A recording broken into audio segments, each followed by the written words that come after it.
Good morning, and welcome to another ironic introduction to another video. Today I'm going to be talking about the best champions when you are considering suicide masteries, because I found that there are a lot of tier lists out there, but none of them really strictly speak of when you're running suicide masteries. Now, when you are like master tier, like I was watching Legacy do Alliance War, you easily just switch between masteries and you reset every time. When you're a newer player, it's a lot of units, and it's a decent chunk of time to be switching between masteries every time you're using a different champion. And so as a player who spends a lot of time in the arena, I find suicide masteries to be incredibly useful, and so I've kind of built my roster around mitigating those. And I will actually I will be making a video on introducing how to run suicide masteries, how to introduce them into your set, as well as like kind of easing your way in, because you don't want to just dive right into them. It does take a little while to get used to things like recoil, as well as like just the kind of passive damage over time. You do have to play a little more aggressive in general to kind of mitigate what you're losing in damage. But if you can't mitigate the damage just by playing more aggressive, there are champions that let you run suicides without being punished as much. And there's actually a lot of benefits. I think Contest Champion has probably what I think is the best argument for suicide masteries. A lot of players have pros and cons on both sides. I think that it really just depends on what you're doing and who you're using. So that said, I built this tier list because, well, it's not so much a tier list so much as it is just kind of like a list of all the champions who can kind of mitigate suicide masteries and or are immune. And I will go through each one and kind of explain, as well as kind of just justify like, this is why I've placed them in the categories I have. So the categories I've placed them in is green. These are champions that I think you can rank up if you plan on running suicides, as they're so strong that you don't need to worry about the damage you'll be taking, and or it might be like, oh, you'll only run half suicides, right, in order to accommodate running that champion, and that's fine. Sometimes that's just the case, but these champions will have value whether or not you're running suicides or not, even if you're just placing them on defense. And I think that those champions are just solid, safe people to rank up. The champions in yellow, I think, are champions you should consider ranking up if you're running suicides, whether or not because I think they're strong and can mitigate them well, and or are just incredibly strong champions anyways. So even if you're running suicides, it does take a knock on the strength of the champion, because while they do more damage, it does hurt their survivability, but the champion is just so strong or has survivability built in that it does justify running suicides with these champions, even at that potential loss. And then if they're not in a color, those are champions I think that's like you're in desperation zone. Maybe like you'll rank them up to rank 2 just kind of like while you're waiting to get hopefully better draws, and or you're using them if you absolutely have to for some reason. Perhaps you're leveling someone up just as a defender so that you're not punishing your alliance. So generally speaking, when you're running suicides, the biggest thing you have to think about is how active you are. And so with that being said, I'm going to dive right into the explanation of these lists and save that for another video, just because this video will be long as is. So I'm going to start with the poison, and if they don't have any letters by them, then I'm just going to skip over them, because that means that they are just immune, and there is no special counters to it. And then I have these kind of like keys here, which is W stands for heals with willpower, C stands for conditional immunity, B stands for a compelling reason to run both masteries, even and that's for like if they're in one of these side lists. A stands for additional benefits, and D stands for they're better as a defender. So with that said, the first one on the list I have is Hulk Ragnarok, and he's compelling reason to run both, because when you awaken Hulk Ragnarok, his awakened ability allows him with a coin flip chance to regenerate 30% of his health every fight. And so yes, you lose 20% of your health to bleed, but you could potentially heal it all back over the course of, I want to say it's like 10 seconds, over the last 10 seconds of the fight, just with his awakened ability. And yes, you would ideally be using that on damage you've lost in the fight, but that mitigation really does kind of bring a justification for having 30% increased damage. If you can play perfect and not take damage as Hulk Ragnarok, perhaps you don't feel the damage loss from the poison, from the bleed at the start of every fight. Next I have Red Hulk, and he is an additional benefit for, he is poison immune. He's not poison immune. At the start of the fight, his poison is automatically removed, and there is a percentage chance that it will be converted into a heat charge. So for Red Hawk in particular, you actually want to run Liquid Courage because you do gain a benefit from that. And then you have Diablo here, who is conditional immunity, heals with willpower, and has additional benefits. And so for Diablo, he takes 35% reduced poison damage. And so what that means is, the reason I say conditional is that it's really only poison immunity if you have at least 1 point in willpower. But if you have 1 point in willpower, you are getting a 0.15% healing from willpower, and that is subtracting the 30% heal reduction from having poison on you. And the additional benefits you gain are plus 20% power rate and plus 450 attack. Now, the amount you heal does go up if you dump more points into willpower, which is something I will recommend generally speaking if you have the mastery points for it, but it's not something you do until way later in the game. So when you build and optimize your champions, prioritize based on a 1 point in willpower, and that'll come up later in the video when I do a rundown of the math. And then finally you have Mephisto. Mephisto is just poison immune, but I wanted to keynote the fact that he is a better defender because he's poison immune. Getting that extra damage on him is very beneficial. He does have a heal ability, but the heal ability is so strong and is most likely only going to proc once that you really want to rely on the fact that he is damage immune during the healing regeneration he has. And so hopefully with the extra 30% damage, you can punish an attacker with Mephisto and ideally even knock someone out. And you won't get that heal more than once in an Alliance War defense. So you don't feel the pains from that healing regeneration as much. If you are bringing him into a questing scenario and you are relying on that heal multiple times, then the poison might affect you more and you might consider taking it off. But I would say the 30% damage for free is definitely something that you should consider, just because I'd say it's worth it for the survivability loss, even though it cuts into his healing regeneration. I do comment that Abomination down here is a better defender. He might be considered worth ranking up if you are thinking of placing him as a defender, as he is strictly speaking a bleed immune counter champion. And so, yeah, I mean, he's definitely solid if you want to put him on a bleed path, but with Season 10 being more like only 5 hidden nodes, I think Abomination loses a lot of his like cheese value, because it was kind of like a, do you flip a coin and hope they brought a bleed champion to a random node, which higher tier players will not, because that's just a mistake.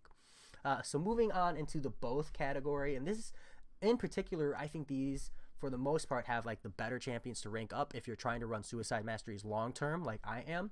And you have Ghost. Ghost is arguably the best Suicide Mastery champion, because her condition is that when she is phasing, or when she phases, she removes all damage over time debuffs and gains a Fury charge for each one.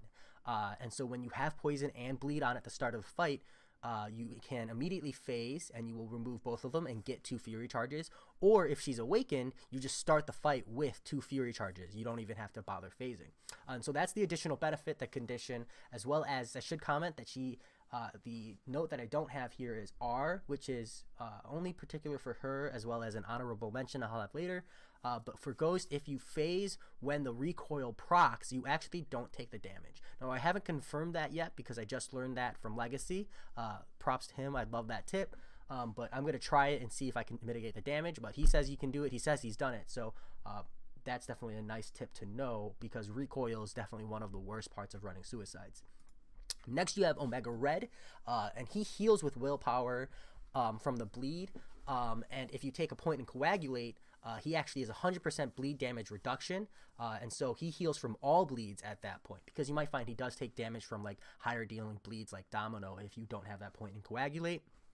And then that's why I say it's conditional, because while he is full poison immune, it is damage reduction on the bleed. So unless you have that point and coagulate, you are suffering. But the additional benefits on Omega Red are massive. So you have the benefit of sorry, I apologize. You start with Death Field active at the start of the fight, and the Death Field is what allows you to bring your spore charges up to 30, plus it puts a passive degeneration on your opponent.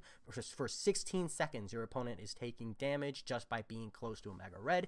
It's incredibly powerful, and I think that Omega Red is only as powerful as he is because of Suicide Masteries. That's why I'm so glad that I have one. These champions are all just immune, but I do want to comment that I forgot to put it here, and I will add it now, actually, before I forget. But Emma Frost is actually a conditional immunity champion, and that is because she starts in diamond form, in which case she is immune to poison and bleed, and I do believe that they don't come back, but I'm not entirely sure about that, as I haven't had the time to play test it. I did get the 3-star Emma Frost. I mean, I'm sure some people got the 4-star, but I did get the 3-star from the monthly calendar. So I do want to go play test that and see if that's how it works. But if it does come back, you do only have to time out for 16 seconds before the bleed will be gone, and then you'll only have to deal with poison, which can be mostly mitigated by willpower anyways. But you should consider that in order to stay poison and bleed immune, as well as among other things, you do have to stay in diamond form. And in order to do that, you need to use your special bars more frequently than your opponent, in the sense that if your opponent has more bars of special than you stay in diamond form. So if you are trying to maintain diamond form, that is how you do it.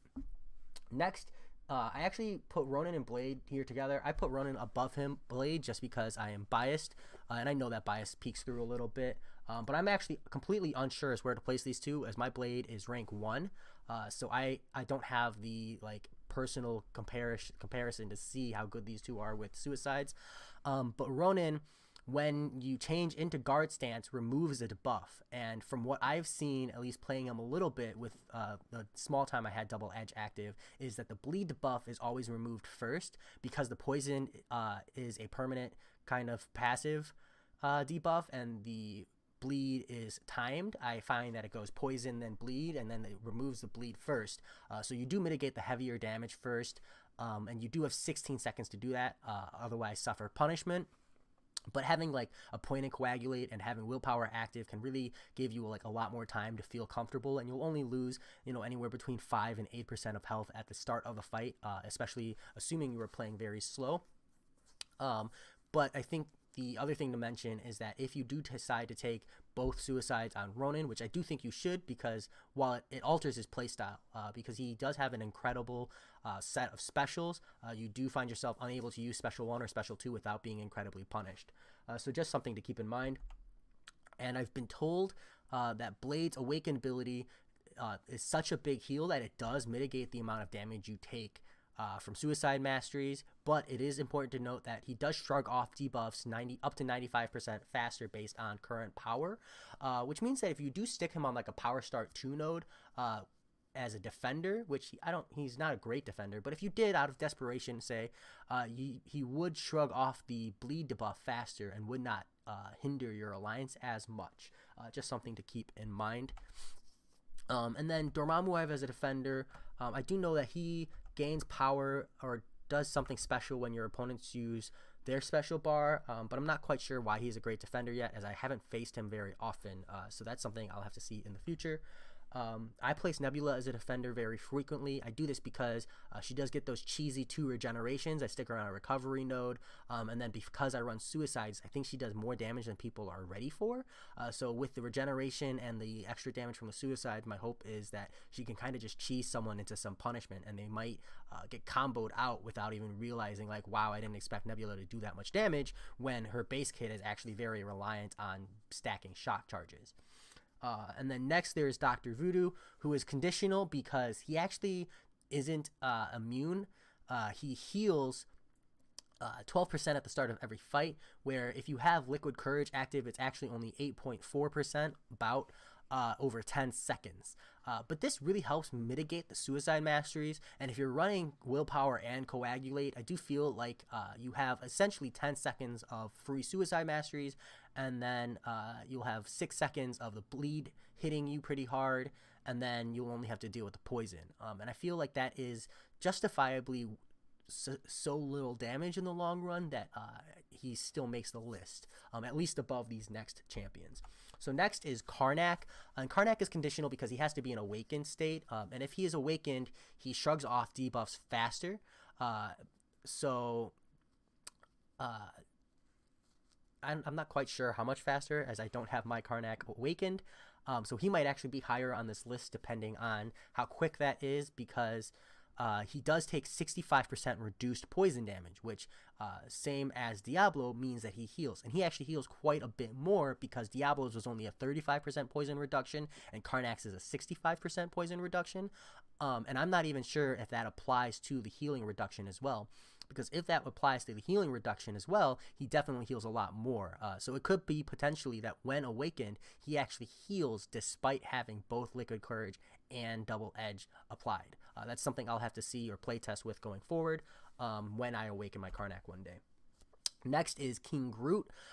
King Groot is conditional because he removes debuffs at the cost of sacrificing a Fury. And so as a defender, this does also apply to stuns. And so kind of in a longer defense fight, if someone is playing slow against King Groot, they can't stun him, as well as he will shrug off the poison and the bleed, I believe both at the start of the fight. But it will give your opponent a period of time where they'll be able to stun King Groot because he already used 2 Fury charges to remove those things. But it is a solid like rank up for a defender if you don't have other options. Crossbones, again, another defender option. If you rank up Crossbones when he is awakened, he has a 15 to 25% chance to shrug off debuffs. It goes all the way up to 40% chance if you are up against Science Champions, and it is, at max 10% against Mutant Champions. Not a very good champion to run with Suicides. At best, again, marginal defender. But he makes this list just because I wanted to put on the champions I thought at least have any kind of mitigation or potential for that. Because sometimes you're desperate. Agent Venom has the condition that he has a chance to shrug off debuffs. It's not very good either.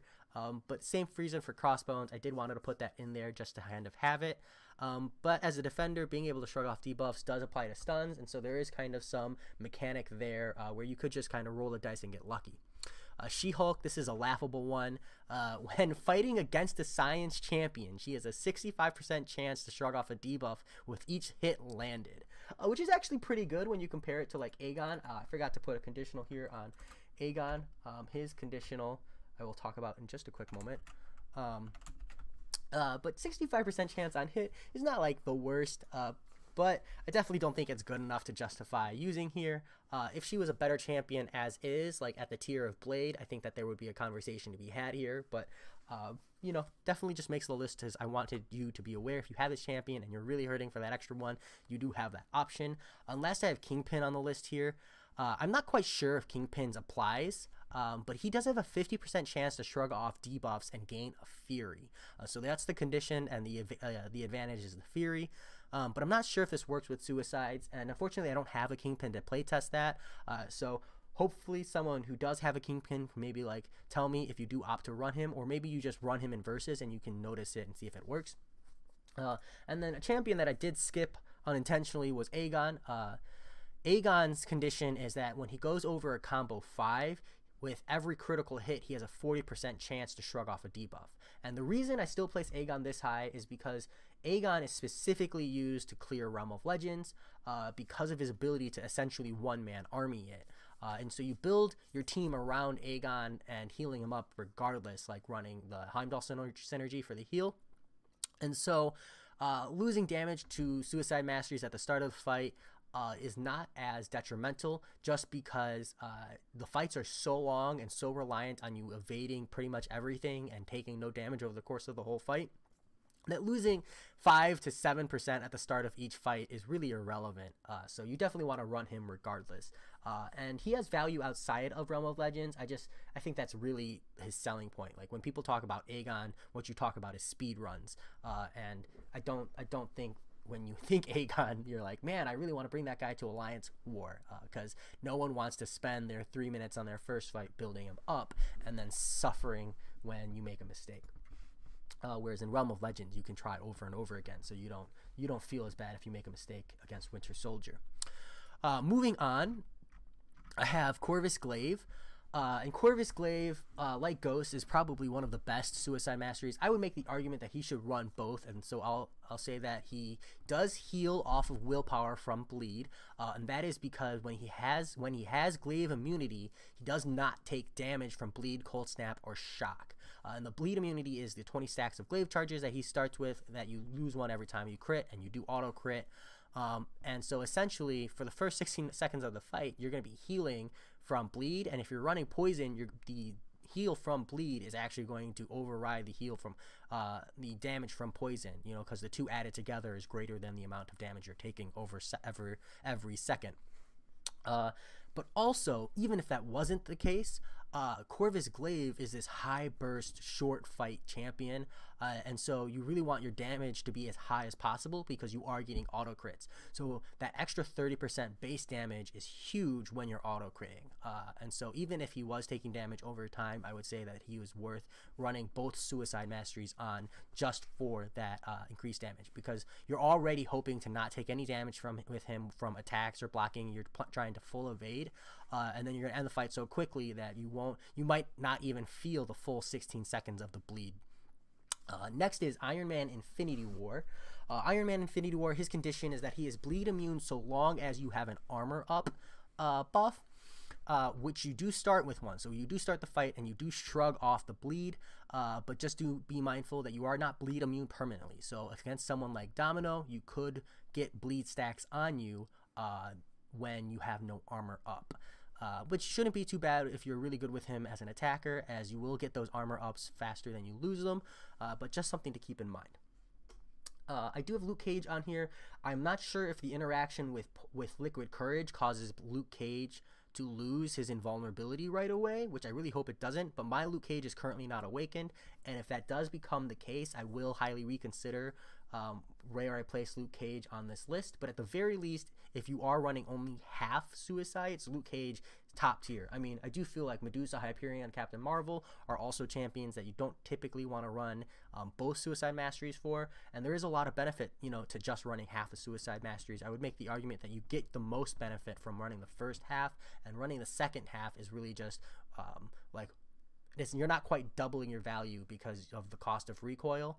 You're really getting 1.6 times the value in the long run. So something to think about. Running the first half is where you get the most value.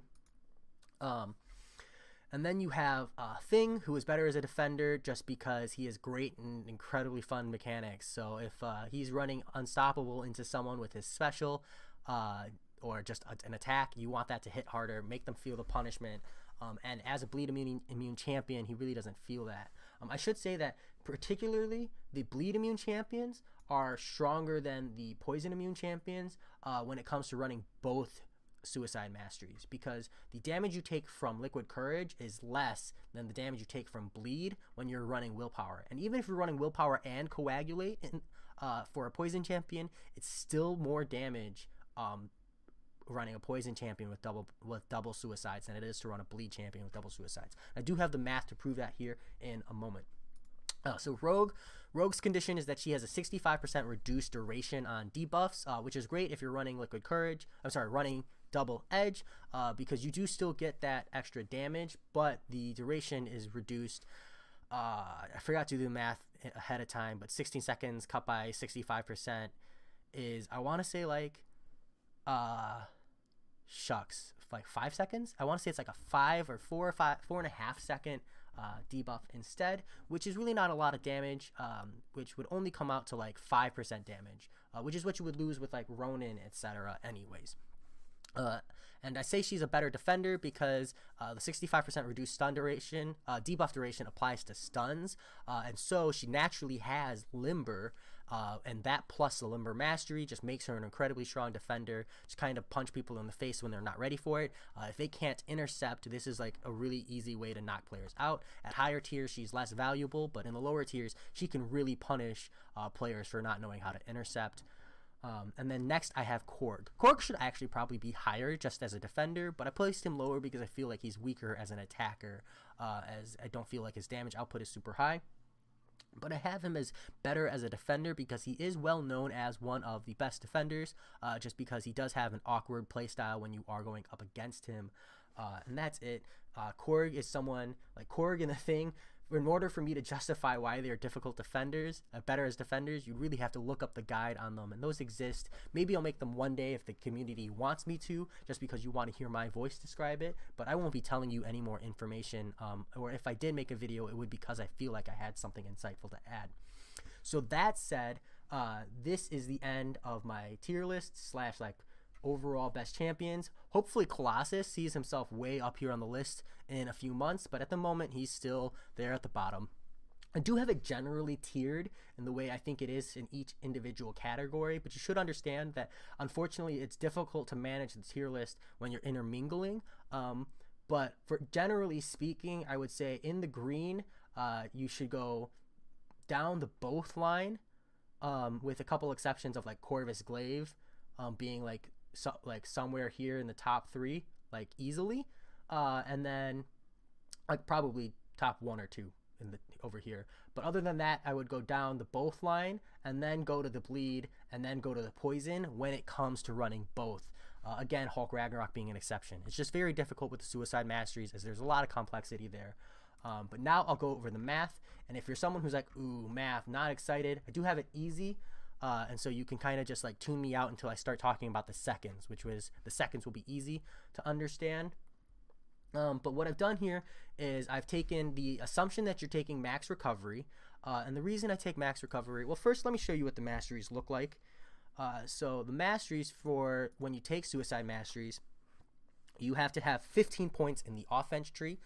You have to take Glass Cannon, which is just 2.4% free damage for 2.4% less max health. Recoil, which you only want 1 point in, because honestly, if you didn't have to put a point in this, I feel like a lot of people would take Suicides. I only have Liquid Courage right now because, again, I'll build a guide on why I am doing that, but there is a reason for that. And you do get this 30% for 0.6% of your health. There's absolutely no reason not to max this out. So when you do go to take Liquid Courage, max this out, as the amount of damage per second you take is not increased, but the amount of damage percentage you get does. It just is very expensive, so be mindful of that. And I would make the rough assumption, the rough argument, that if you are not running poison immune champions across the board for everything you're participating in, that you should not run Liquid Courage, because the amount of damage without willpower and mitigation is a lot. Like, it is a lot of damage. So you either have to be incredibly confident in your ability to play with like 1 or 2 champions only, or you have to be confident in your ability to just burst through fights. So something to be mindful of. And then Double Edge. So Double Edge just looks wacky. So when you take it, these 3 lines are 8 seconds, 12 seconds, 16 seconds. This is the percentage of damage you are gaining, 10%, 20%, 30%. And this is the percentage of health you are losing over the course of the duration. And so what should be said here is that it is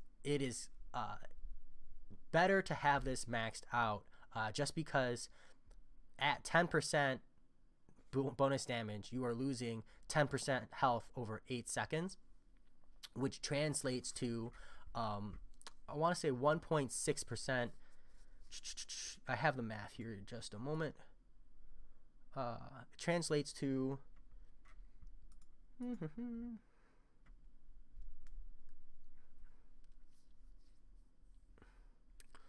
point. Nope, I don't have the math here. Apologize. I want to say it translates to 10 divided by 8. I wish I could do the math. It translates to 1.25% damage per second over the course of 8 seconds. But when you take the 15% health over 12 seconds, it is the same amount of health per second. So when you're mitigating it, that is just something to keep in mind. So it is more health in the long run, but the amount of damage per second is the same. So going back, essentially what this is saying is 1.25% health lost per second for 8 seconds, coming out to a total of 10%. And it's like that across the board. 1.25% health lost per second for 12 seconds, which comes out to 15% health lost, and 1.25% health per second for 16 seconds, which comes out to a total of 20%. And I think that it is more important to recognize the 1.25 as when you are mitigating it, you need to keep in mind of how much damage you are taking over time, / if you are taking damage over time. And then some important things to note is when you go for willpower, you have to have 15 points in defense as well. And so I'm under the assumption that you are taking block proficiency. I do stack energy resistance over physical resistance. I'm going to make a video justifying that later, as this is already very long. But in order to hit that 15, I highly recommend you max recovery, as it does synergize with other champions, others' abilities. But not only that, it also benefits your willpower. Now, willpower at level 1 is significantly stronger than it is for each point you get in. I would make the argument that unit-wise, if you are a free-to-play player and you are saving your units to get willpower, because this is a very expensive unit progress to get Suicide Masteries. But if you are saving your units, you should only pump 1 point into willpower, and then you should build your champions and optimize around that fact. And then in the long run, like me, you will painstakingly save your units in order to unlock things like Coagulate and Double Edge. That's the pain I am currently suffering in, as I need to unlock Double Edge to really abuse Omega Red and Ghost. So that said, those are the masteries. Let me pop back to the math real quick, which I'm sure everybody will love. So what I've done here is I have categories of the percentage of health you are losing per second, and then I have it based on you are not running any defensive mitigation. You are running willpower level 1, willpower level 3, only coagulation, coagulation 2, coagulation 3, coagulation 1 and willpower 1, and coagulation 3 and willpower 3. And the reason I have this set up this way is just because it takes way too long to do the whole tier. But I imagine if you're gonna be going all the way through, you are gonna cap, because once you start going for the second point, you should just grab the third one. It's not really worth. It's either something you do 1 point in and you just accept the higher damage cost, or you put 2 points in to really optimize off of. Because man, does it really change the amount of seconds you have. So just off base for maxed liquid courage, with no points, you are taking the 0.6%. With 1 point, that is roughly a third of the amount of damage you are taking per second, at about 0.2. And at 3 points in willpower with max recovery, again, assuming you're taking max recovery to meet that 15-point standard, you are looking at, wow, I should have done the math at this. You're looking at 0.04. I apologize for not knowing how much of a reduction that is. I do know that from 0.04 here to the 0.2, this is 80% less, more than 80% less actually, but that is just the rough math. And so essentially you go from 0.6 to 0.2, which is a 66% reduction, and from 0.2 to 0.04, which is a 80% reduction.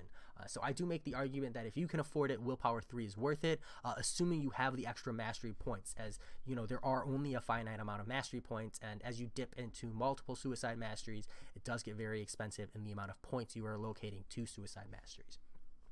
So next I do the math on Double Edge. And so assuming you are not taking any recovery options, you are taking 1.25% damage per second, which is a lot of damage you'll be taking, but 1 point in willpower will mitigate that all the way down to 1.25. And unfortunately, taking 3 points in there only brings it down to 0.445. So if you're taking the bleed and you're just eating the bleed because you're not running bleed immune or any kind of mitigation, I would only dump 1 point in willpower, and then instead focus on coagulation, as you will get more out of the 1 point in coagulation than you will out of 2 points in willpower, because coagulation, while it might seem like it only reduces the same amount of damage, will provide mitigation from other bleed effects, which will be more worthwhile in the long run. And as you can see, coagulation, as you dump points in, is worth less than willpower, because while you are taking reduced bleed damage, you are still taking overall more damage than you would by dumping points into willpower. But it is when you start to cross them that you actually get huge values. Like coagulation 3, willpower 3 means that from Double Edge you're only taking about 0.1% damage, if I'm rounding up, and that's a very small amount of damage per second, at least in the long run. Again, assuming you have no way of mitigating. And then you can see when you're running both, you're taking almost 2% damage a second, which means that you will die in a little over 50 seconds. So you have like 1 minute with that champion before you're dead. Willpower knocks that down to 1.045. Willpower 3 knocks that down to 0.7. Bad math, that's like a 50% and a 66% reduction. Not very great. I highly recommend you do not do that. But the only reason I wanted to show this math is that when you are running the arena, you do have to consider how long do I have with this champion in the arena, because once the arena fight is over, you don't have to worry about your health. So even if you're running both and your champion has no way to mitigate either damage, you have almost a minute to clear that fight, which is plenty of time considering you are taking 60% increased damage, plus arena is relatively cheesable. So just something to be aware of. Coagulation numbers here, and then again, even like once you are whale tier masteries and you have coagulate 3, willpower 3, you are sitting at 0.35% a second, which does bring you down to, you would have almost 5 minutes of playtime with that champion in the arena, because that's the only time you'll ever use it, and so you do have a lot of time there. So what's more important, and I think these numbers are a lot easier to digest, is the amount of seconds you have when you take the Suicide Mastery, as well as what recovery options you take. So if you take Liquid Courage and you don't run any kind of recovery, you have 167 about seconds with that champion before they die to poison. 1 point in willpower brings that up to 506 seconds, which is a massive boost. Suddenly you can use, before you might have been able to use this champion for 2 or 3 fights, assuming they're relatively faster fights. Once you have 506, you can bring this champion to a quest and not have to worry about the poison at all. And at willpower 3, you have almost 2700, a little more than actually, and this is so much time at willpower 3 that you can almost just completely ignore the poison, minus any kind of interactions from having debuffs or boosted damage on debuffs, etc. Those are things you have to be mindful of. Then the reason I say, generally speaking, you should run Liquid Courage, and I will use this math to justify in my tutorial video at a future date, but when you run Liquid Courage over Double Edge with 1 point in willpower, you have half the time. And not just half the time, but significantly less than half the time across the board. And so Double Edge, if you are not bleed immune, you are dying incredibly quickly, and it is not something you want to suffer from.